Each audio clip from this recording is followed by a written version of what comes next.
हिमाचल दौरा। हिमाचल प्रदेश में चुनावी दौरे पर रहेंगे सीएम। सुबह 9:15 पर लखनऊ से रवाना होंगे मुख्यमंत्री। 10:25 पर गग्गल एयरपोर्ट कांगड़ा पहुंचेंगे सीएम। 11 बजे से समलाना ज्वाली में चुनाव जनसभा करेंगे। वहीं 12:45 से बड़ोली ज्वालामुखी में जनसभा करेंगे।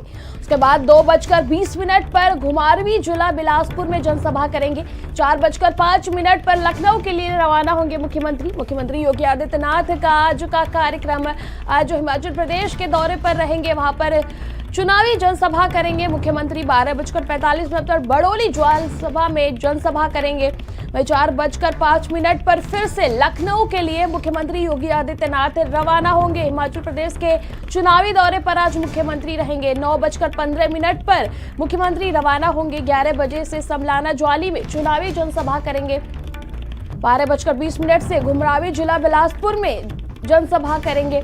वहीं 4:05 पर मुख्यमंत्री योगी आदित्यनाथ फिर से लखनऊ के लिए रवाना होंगे। संवाददाता समाब नकवी इस खबर पर अधिक जानकारी के लिए हमारे साथ जुड़ चुके हैं।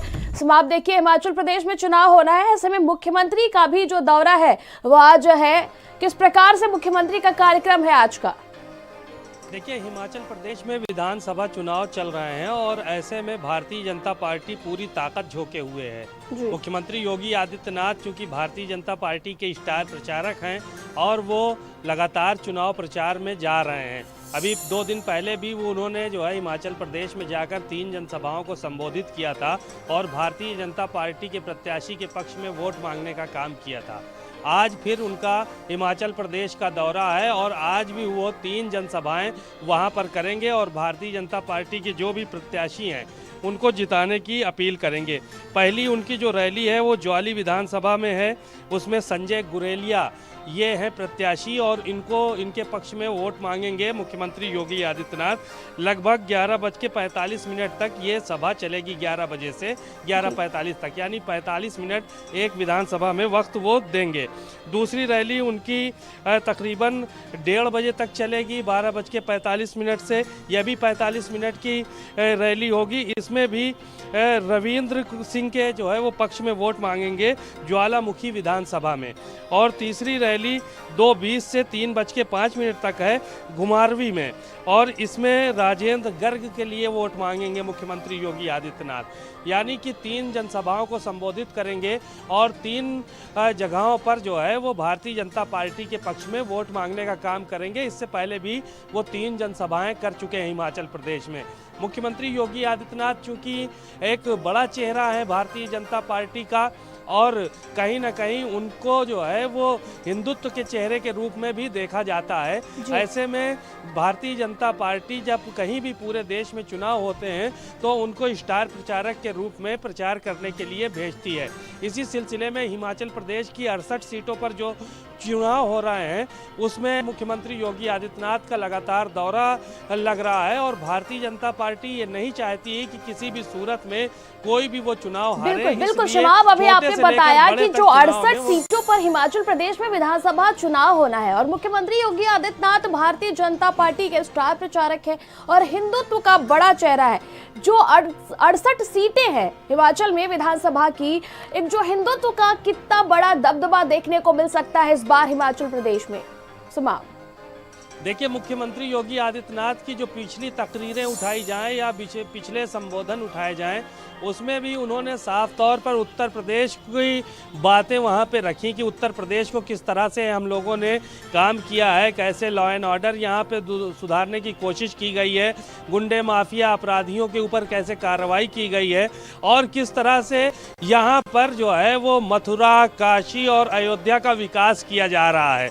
ये बातें उन्होंने कही थी। तो साफ तौर पर एजेंडा क्लियर है। मथुरा, काशी और अयोध्या की बात उन्होंने हिमाचल प्रदेश में भी की और साफ तौर पर यही कहा कि कांग्रेस के एजेंडे में ये तीनों जगह नहीं थी और जबकि भारतीय जनता पार्टी के एजेंडे में थी। तो उन्होंने साफ तौर पर एक मैसेज देने की कोशिश की है कि जो हिंदुत्व का एजेंडा है वो सर्वोपरि है उनके लिए और उत्तर प्रदेश में उसी के आधार पर काम हो रहा है।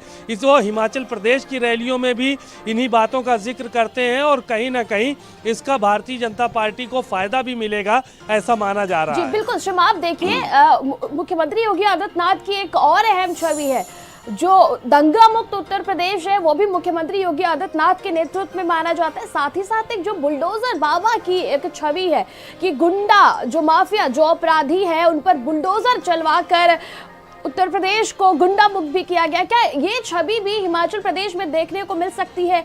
क्या इसका भी कुछ फायदे जो है वो हिमाचल प्रदेश में देखने को मिल सकते हैं?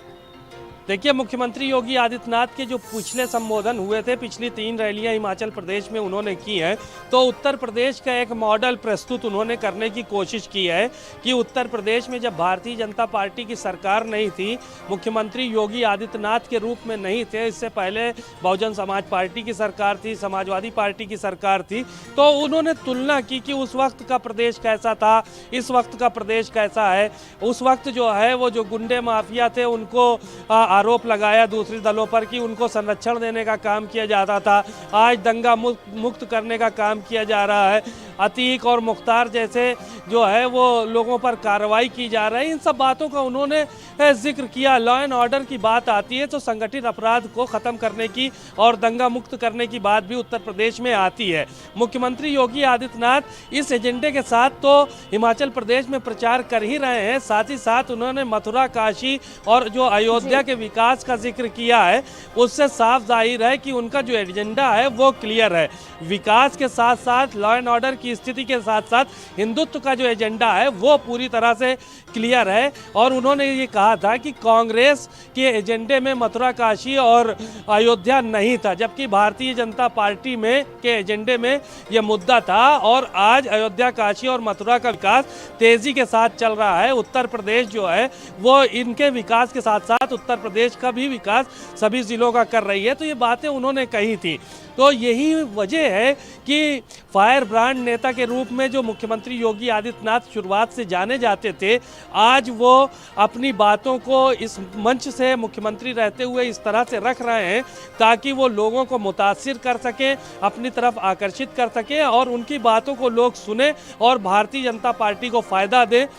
इसलिए उनको लगातार स्टार प्रचारक बनाया जाता है और वो हर जगह चुनाव प्रचार के लिए जाते हैं। तमाम जानकारी के लिए आपका शुक्रिया समाब। आगे बढ़ेंगे।